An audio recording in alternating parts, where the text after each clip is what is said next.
Hello everybody, welcome back to the channel. So in today's video, I do want to speak about who Hansi Flick is eyeing on in terms of Barça Athletic and Juvenal A. We're heading towards the summer. We know that Barcelona are going to be reinforcing all positions. We're going to be signing new players, but most importantly, Hansi Flick and Deco's main job is going to be who from Barça Athletic or Juvenal A is ready to go into the first team and maybe get that chance to have more starting minutes in the first team, because we already know that La Masia works. We have already incorporated Kubarsi, Lamine Yamal, Gavi from La Masia, so many players, Alejandro Balde. There's a lot, and Hansi Flick and Deco want to continue this road to La Masia success. Now, what we're going to be doing in this video is speak about a couple of players, but I do want to speak about just one specific player, and that is going to be Landry Farré. I believe that his name is like Landry Farré, but it sounds like I'm saying laundry, like you're doing your laundry, but whatever. I'm just going to call him Farré for now. So it says here, according to Sport, that Hansi Flick would like Barça Athletic and Juvenal players to join the first team for preseason, and that is going to be Landry Farré, Tony Fernandez, Juan Hernandez, Jofe de Torrens, and Dro, and they will all be among the first team preseason training sessions. Now, they continue. Hansi Flick is planning to call up La Masia talent Landry Farré, who is only 18 years old, for the preseason with the first team. The coach admires his versatility as he can play both the left back position and also the center back position. So, like I said, we have talked about Jofe de Torrens before, Juan Hernandez, Tony Fernandez, but this time we're going to be focusing on Landry Farré. And who is this player? Like, why is he being talked about so much in the past couple of hours? So he is raised in Spain. He's only 18 years old. He currently does play at Barça Athletic, primarily as a right back, but can also play as a left back and in the center back position. So he's very versatile at the back. His current market value is 300,000 euros as of June 2025, according to the transfer market. There's a lot of strength that this defender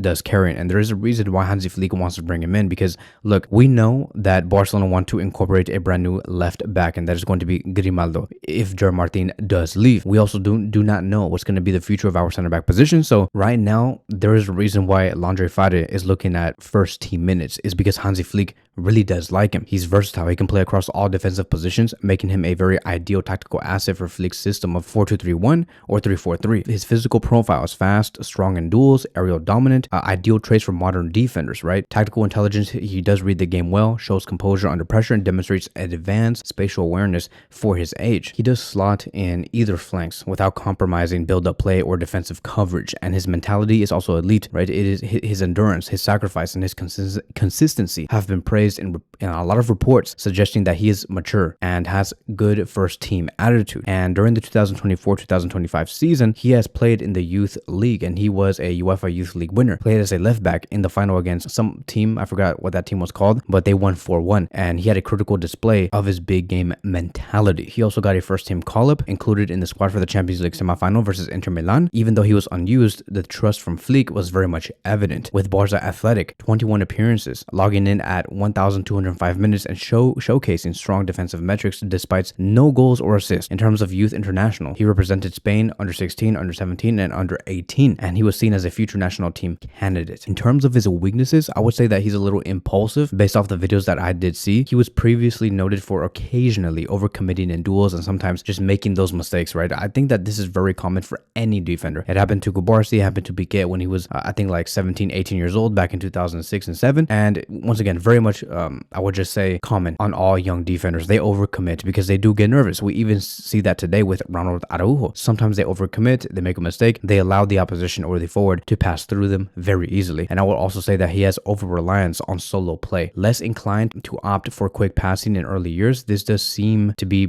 more improved with time, in my opinion. Sometimes he does get himself in a little bit of a mess when he does have the ball. Like, yes, he does want to pass it to like certain players, whether it's a midfielder, but sometimes he takes the ball and he holds on to the ball for too long, and I'm like, bro, like, what are you doing? Like, you're over relying on this solo play. Like, just let it go. You need to release the ball much quicker. So there's a few things that he can possibly improve on. I'm not gonna be too hard on the player because, once again, he's very young and he can learn extremely quickly, just like Kubarsi did, just like Huijsen did, right? So I think that Farré can really fit at Barcelona because there are roles for him. Jules Koundé may get injured. Why not use Farré? What if Inigo Martinez gets injured? Why not use Farré? What if Alejandro Balde gets injured? Why not use Farré? There's a lot of roles that he can play in, and it would also introduce tactical versatility. He's low cost, high upside talent from La Masia. We don't have to spend a lot of money. He can also play as a right-sided center back in a back three if Barcelona ever come out with the idea of using a 3-5-2 formation. When we speak about this right center back position, I have seen a lot of players at Barcelona over the past 3 to 4 years where they have struggled. Araujo struggles in that position. Ivory Garcia struggles in that position, not as a right back, but as a right center back in a back three. Kubarsi does well, but I believe that with Farre, he'll bring you something different. And when you are 18 years old, you have high press readiness for sure, right? His stamina and anticipation allows him to contribute to Flick's pressing system. And so I do believe that he is and has long-term potential and likely a candidate for the preseason integration in the summer of 2025. Because usually when I see a player like him get incorporated into a big match and in the squad list, even though they may not be used, that is basically early signals that this player is going to be coming to the first team like consistently very soon. It happened with Casado last season. It happened with, I would just say, maybe Kubarsi last season, right? And until he came in January and really played every minute. If he performs well, he could be Barcelona's wild card solution to add depth and reduce the need for emergency signings if Barcelona needs to sign like a world-class center back in the future. His profile reflects the club's shift towards smart internal promotion rather than expensive external purchases, which is something that Barcelona have not been doing in the past 2 years, and we have been relying more on La Masia, and it has been paying dividends. So to wrap this all up, why I believe Farre does matter for the next season. He offers rare tactical and positional versatility, point number one. Point number two is he fits Flick's high intensity, press-driven game model. Point number three, financially ideal for a club under economic restrictions. I mean, like, look at what Deco just stated a few hours ago. He said that Barcelona are no longer, I would just say, suffering from finances. The only problem that they have is the restrictions that La Liga like to place on all of the clubs, except for Real Madrid. But yeah, he's financially ideal for any club under economic restrictions. And point number four, which is the last one, with continued development, Farre can become a trusted rotational piece into this squad and eventually maybe become a starter, especially if injuries persist through this starting 11 that we have currently of Koundé, Kubarsi, Inigo Martinez, and Alejandro Balde. So now lastly, I want to just quickly give you guys some updates on what happened with Joan Garcia, because everything did seem like it was finished. Everybody was like, okay, Joan Garcia is coming. When is all this going to be completed? Where are the announcements, etc., etc.? So the deal is completed. It's already done. Mundo Deportivo has claimed that Barcelona plan to deposit the goalkeeper's release clause in the coming days. Sources explain that the plan is to complete the deal this week, which is Tuesday, and that was going to be